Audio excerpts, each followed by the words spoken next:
Hi guys! Welcome back to my channel. Kung bago lang kayo sa channel ko, ako nga pala si Annalyn Tapa. Welcome kayong lahat. At kung hindi pa kayo nakapag-subscribe, i-click nyo lang ang subscribe button sa baba at pakiclick nyo na rin ang bell notification para ma-notify kayo sa lahat ng mga videos na i-upload ko.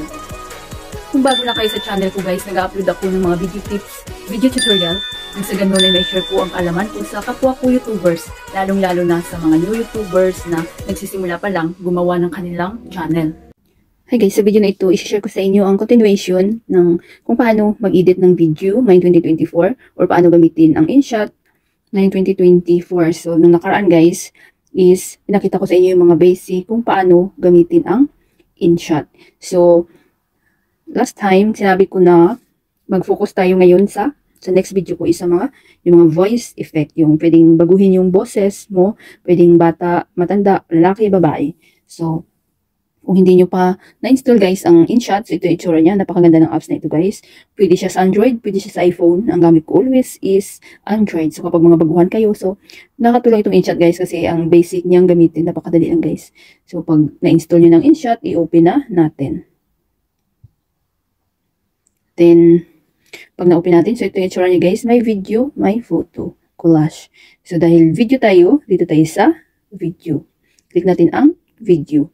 At may nakalili na kayong video guys na i-edit nyo para i-upload sa inyong mga YouTube channel. So, click natin ang new. Then, mapunta tayo sa video, photo, all. So, dito tayo sa video guys.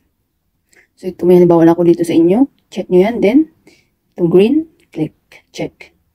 Dito na tayo sa loob ng InShot. So, i-play natin guys. Para marinig nyo. Hi guys! Welcome back to my channel. Kung bago lang kayo sa channel ko, ako nga pala si Annalyn Tapa. Welcome kayong lahat. At kung hindi pa... Palakasan natin guys para marinig nyo. Hi guys! Welcome back to my channel. Kung bago lang kayo sa channel ko, ako nga pala si Annalyn Tapa. Welcome kayong lahat. At kung hindi pa kayo nakapag-subscribe, i-click nyo lang ang subscribe button sa baba at pakiclick nyo na rin ang bell. So, halimbawa, gusto nyong ibahin yung iyong boses. So, hanapin natin i-click natin ang video, hanapin natin ang voice effect. So, i-click nyo yan guys. Then, ito may mapagpipilian tayo. With voice effect. So, ito, try natin to. Hi guys, welcome back to my channel. Kung bago lang kayo sa channel ko, ako nga pala si Annalyn Tapa. Welcome kayong lahat. At kung hindi pa kayo nakapag-subscribe, O, diba? So, pag bit nyo yun, so maghanap pa tayo dito guys. Hi guys, welcome back to my channel. Kung bago lang kayo sa channel ko, ako nga pala si Annalyn. Hi guys, welcome back to my channel. Kung bago lang kayo So, sa channel. ito, Hi guys, welcome back to my channel. Kung bago lang kayo sa channel ko, ako nga pala si Annalyn Tapa. Welcome kayong lahat. At kung hindi pa kayo nakapag-subscribe, i-click nyo lang ang subscribe button sa baba at pakiclick nyo na. ito, Hi guys, welcome back to my channel. Kung bago lang kayo sa channel ko, ako nga pala si Annalyn Tapa. Welcome. Hi guys, welcome back to my channel. Kung bago lang Hi guys, welcome back to my channel. Kung bago lang kayo sa Hi guys, welcome back to my channel. Hi guys, welcome back to my channel. Kung bago lang kayo sa Hi guys, welcome back to my channel. Kung bago lang kayo Hi guys, welcome back to my channel. Kung bago lang kayo sa channel ko, ako nga pala si Annalyn Tapa. Welcome kayong lahat. At kung hindi pa kayo nakapag-subscribe. So, halimbawa ito guys, piliin natin. Hi guys, welcome back to Yung my bata, channel. di ba? Kung bago lang kayo sa channel ko, ako nga pala si Annalyn Tapa. Welcome. Then, i-check nyo lang guys. Ayan. Then, i-play natin. Naiba na yung ating boses. Hi guys, welcome back to my channel. Kung bago lang kayo sa channel ko, ako nga pala si Annalyn Tapa. Welcome kayong lahat. At kung hindi pa kayo nakapag-subscribe, i-click nyo lang ang subscribe button sa baba at pakiclick nyo na rin ang bell notification para ma-notify kayo sa lahat ng mga... O, diba guys? Ang galing.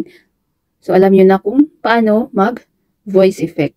So, pwede din ito guys kapag yung nagbablog kayo at gusto nyo gusto nyo guys So, pwede din ito guys kapag nahiya kayong gamitin yung sarili boses or ayaw nyo gamitin na yung sariling boses sa inyong mga blog. So, pwede guys. So, mag-voice over lang kayo. So, ipapakita ko rin sa inyo guys kung paano mag-voice over. So, halimbawa, i-ano lang natin to guys. Tanggalin natin yung aking original na audio. So, hanapin natin ang volume. Then, ayan. So, nakamute siya. So, halimbawa, wala itong voice yung ating video. So, mag-voice over tayo. Halimbawa, nag-vlog tayo guys sa labas. Diba? Yung mga, nakita yung mga vlogger na nag-voice over lang sila. Yung pinifilm nilang video nila, Tapos, saka na nilalagyan ng voiceover. So, dito tayo sa music. Then, nakita nyo guys, record. Ayan, so naka-ano na siya guys, umandar yung letters. So, ibig sabihin guys, nakapula na siya, umandar na yan guys. So, kung ano yung sinasabi nyo, marirecord na yan. Hi guys, welcome back to our YouTube channel, Annalyn Tapa. So, sa video na ito guys, isi-share ko sa inyo kung paano gamitin ang mga voice effect sa InShot. So, abangan nyo guys at makatulong ito sa inyo. So, ayan, check. So, i-play natin guys. Then, i-volume natin para marinig nyo guys. Volume. So, yung marinig. Umandar yung letters. So, ibig sabihin guys, nakapula na siya, umandar na yan guys. So, kung ano yung sinasabi nyo, marirecord na yan. Hi guys, welcome back to our YouTube channel, Annalyn Tapa. So, sa video na ito guys, isi-share ko sa inyo kung paano gamitin ang mga voice effect sa InShot. So, abangan nyo guys at makatulong ito sa inyo. O, diba? So, narinig nyo guys at na-record yung mga sinasabi natin. So, ganun gamitin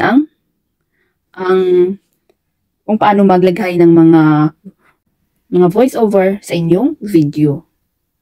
So, halimbawa nag-vlog kayo at gusto nyo ibahin yung boses nyo guys. So, isi-save nyo muna bago nyo lagyan kapag nalagyan nyo na ng voice over ang inyong video. So, hindi nyo siya madadirect dito malagyan ng voice effect. So, ang gagawin nyo guys is isi-save nyo muna itong video nyo. So, ayan. Click nyo lang itong save. Then, masisave na yan. Save. So, wait lang natin guys na mas-save yun. Ang ating video at babalik tayo dito sa InShot. So, ayan guys. Na-save na yung ating video. So, magbalik tayo dun sa InShot. I-open ulit natin. Click. So, i-save lang natin sa dropped. So, dito ulit tayo sa InShot guys. Sa video. New. So, ito yung ating bagong na-edit na nilagyan natin ng voiceover. Halimbawa. Ayan. So, i-play natin guys. Umandar yung letters. So, ibig sabihin guys, nakapula na siya, umandar na yan guys. So, kung ano yung sinasabi nyo, marirecord na yan. Hi guys, welcome back to our YouTube channel, Annalyn Tapa. So, sa video na ito guys, isi-share ko sa inyo kung paano gamitin ang mga voice effect sa InShot. So, abangan nyo guys at makatulong ito sa inyo. Then, click natin ang video, hanapin natin ang voice effect. Ayan. So, ano ba yung gusto nyo? So, halimbawa ito naman. Umandar yung letters. So, ibig sabihin guys, nakapula na siya, umandar na yan guys. So, kung ano yung sinasabi nyo, marirecord na yan. Hi guys, welcome back to our YouTube channel, Annalyn Tapa. So, sa video na ito guys, isi-share ko sa inyo. So, i-check natin guys. Umandar yung letters. So, ibig sabihin guys, nakapula na siya, umandar na yan guys. So, kung ano yung sinasabi nyo, marirecord na yan. Hi guys, welcome back to our YouTube channel, Annalyn Tapa. So, sa video na ito guys, isi-share ko sa inyo kung paano gamitin ang mga voice effect sa InShot. So, abangan nyo guys at makatulong ito sa inyo. O, diba? Ang galing guys. So, halimbawa ito. Trending ito eh. Ayan. Yung parang, bata. Umandar yung letters. So, ibig sabihin guys, nakapula na siya, umandar na yan guys. So, kung ano yung sinasabi nyo, marirecord na yan. Hi guys, welcome back to our YouTube channel, Annalyn Tapa. So, sa video na ito guys, isi-share ko sa inyo kung paano gamitin ang mga voice effect sa InShot. So, abangan nyo guys at makatulong ito sa inyo. So, diba guys? Ang galing. So, depende sa inyo guys kung ano ba yung mas gusto nyong boses. At kapag gusto nyong lagyan ng voice over, so isi-save nyo muna din lagyan nyo ng voice effect. So, pag okay na kayo guys, so, same lang, isi-save na natin. So, hindi ko na siya i-save guys kasi puno na yung aking memory ng aking mobile.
Sana guys may natutunan kayo sa video tutorial ko na ito at maraming salamat sa panonood. Kung meron kayong mga question, suggestion, and request, just leave a comment down below. At huwag niyong kalimutan mag-like, share, comment, at kung hindi pa kayo nakapag-subscribe, i-click niyo lang ang subscribe button sa baba at pakiclick niyo na rin ang bell notification para ma-notify kayo sa lahat ng mga videos na i-upload ko.